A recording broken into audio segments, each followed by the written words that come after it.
Getting your first customers is the hardest thing about starting any company. I know this because back when we started OpenPhone, we had no marketing experience, no funding, and certainly no customers. In this video, I will show you exactly what we did to get our first 1,000 paying customers and what I would do differently if we had to do that all over again today. Hi, I'm Daryna. I'm a co-founder at OpenPhone. We are a business phone solution for startups and small businesses. We now serve over 100,000 customers, and we've learned a thing or two about customer acquisition. Since this is one of the most common questions that I get, I thought I would just make a video and tell you all about it. I'm going to break down our experience into 3 phases. Phase 1, how we got our beta users, free customers, essentially. Phase 2, how we went from 0 to 100 paying customers. And phase 3, how we scaled from 100 up to 1,000 paying customers. Every business is different. I'm sure you know it. Just so you know where this advice is coming from, we're a B2B SaaS product, pretty horizontal, started with a relatively low price point, and did not need classic validation for our idea. Now, whether or not that applies to you and your company, I know you can get a ton of value from learning about our journey. Let's get into it. Not knowing where to start, I started thinking about how do we get our product in front of our target customers for free? Because remember, no marketing budget. Facebook groups was the answer. Because guess what? They're free, and there is a Facebook group out there for everyone, especially if you're serving small businesses. I joined groups for realtors, massage therapists, e-commerce, startups, you name it. 60+ groups. My feed is ruined, but that's a separate story. I posted on all of these groups, and I learned that some of my posts did so well, like 48 comments, a bunch of beta signups. Other posts got 0 engagement, and some posts actually got me banned from Facebook. But really what I learned from posting is that you gotta be authentic. You have to lead with value and can't just be spamming your link everywhere. And you'll also find some groups are just gonna be a better fit for your product versus others. You may not know that right away. Don't worry, you'll learn. So now, hey, we got a bunch of beta users from me being in all these groups. And now what?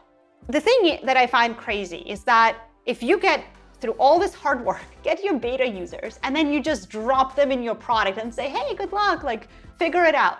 That's like the worst thing to do. I thought it's absolutely paramount for us to be on a texting basis with each one of our beta users. And that's what I did. Everyone got a personal message from me when they signed up, and we would just text them, of course, using OpenPhone, and get to know about what they wanted from the product, what we could do better, how we can be more relevant to them.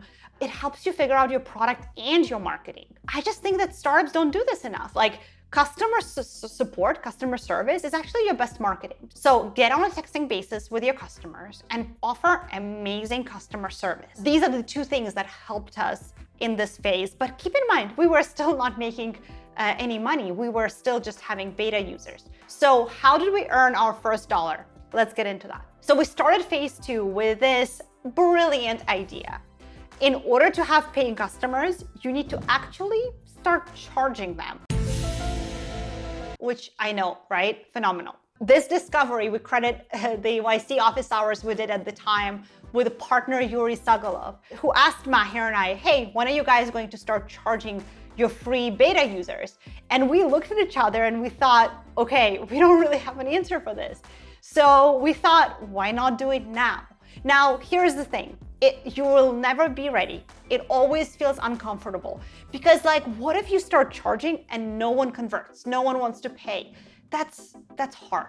So we just thought, okay, we're gonna give folks plenty of notice, and we'll tell them that the beta period is over and they can now use the product at our $10 a month rate. And guess what? We had 60 people who did that. We were so happy. And we had to figure out how to keep acquiring customers. And some of our success with Facebook groups has tapered off. So I needed to find a new channel. And this is when I discovered the beautiful world of Reddit. Now, similar to Facebook groups, there is a subreddit there for everyone. Tons of subreddits for small business owners, startups, entrepreneurs. So I thought, oh my God, this is my new spot. And it was. But I thankfully did not make the mistake I made with Facebook groups. No spamming. Redditors hate marketers. I joined some subreddits and just told our story, posted about why we're building OpenPhone, what we're hoping to do, and asked for genuine feedback and comments. Now, I was amazed at the response. We got a lot of customers through those posts as well. But I also learned something that, well, actually, we implemented a bit later. You don't always have to post. You don't always have to be starting conversations and posting. Sometimes it's actually better to just join existing conversations that are happening, that are surrounding your product or the problem area you're in. And by the way, stay tuned because I have an amazing tool recommendation for you for the tool that I use still to do this. So social listening, critical. So now here we are, right? We've turned on payments. We're finally charging people. We've discovered Reddit. So what's next? How do we scale? How do we get to 1,000 paying customers? So phase 3, at this point, we're trying to find semi-scalable customer acquisition channels for OpenPhone. And this is also when we join YC. So I have a story. We show up to our first YC office hours with Michael Seibel, who asks Maher and I, hey, how many of your YC batchmates have you signed up? And we look at each other and I'm just like, oh my God. We have been so focused on acquiring the types of customers that we thought we were really good for. And we haven't considered that perhaps startups and startup founders are a great fit for OpenPhone. And that sounds crazy, right? We have such an unfair advantage being a part of the YC network to be able to approach these companies in a classy way and build some ground there. So we thought, all right, we have to be doing cold email, but we really didn't want to spam everyone, right?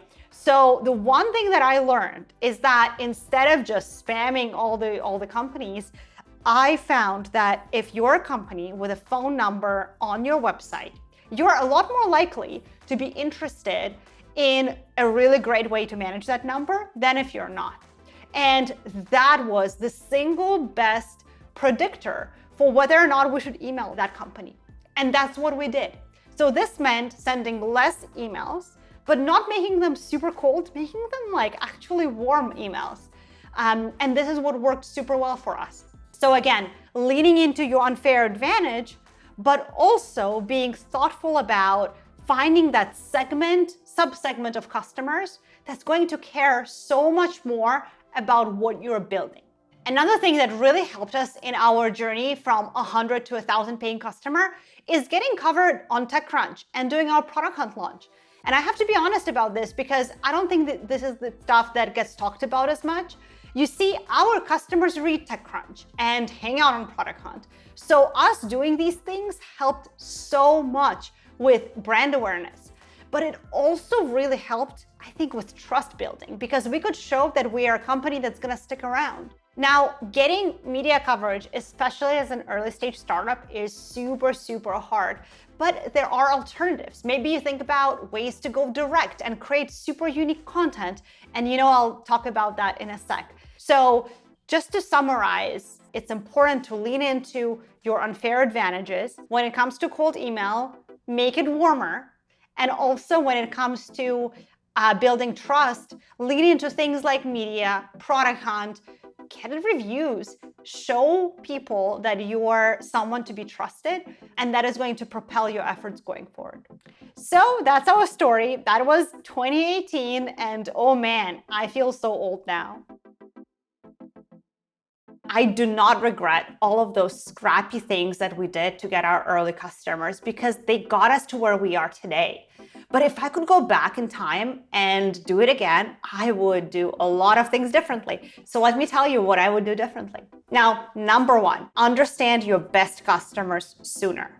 A lot of people say, go talk to your customers. But I think what often gets missed is the importance of really figuring out what your best customers have in common. What problems do they have? What got them interested in your product? How can you be finding more of them?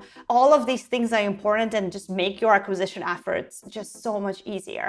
You can do this, of course, in one-on-one interviews and conversations, but also don't underestimate the power of surveys. I really wish we did maybe created better surveys early on, because you can get so many insights that will really inform everything you do, from product to marketing to support. Number 2, create useful content for your ideal customers as early as possible. Really build your audience before you need it. I know this gets talked about a lot, but here's the thing. People buy from other people.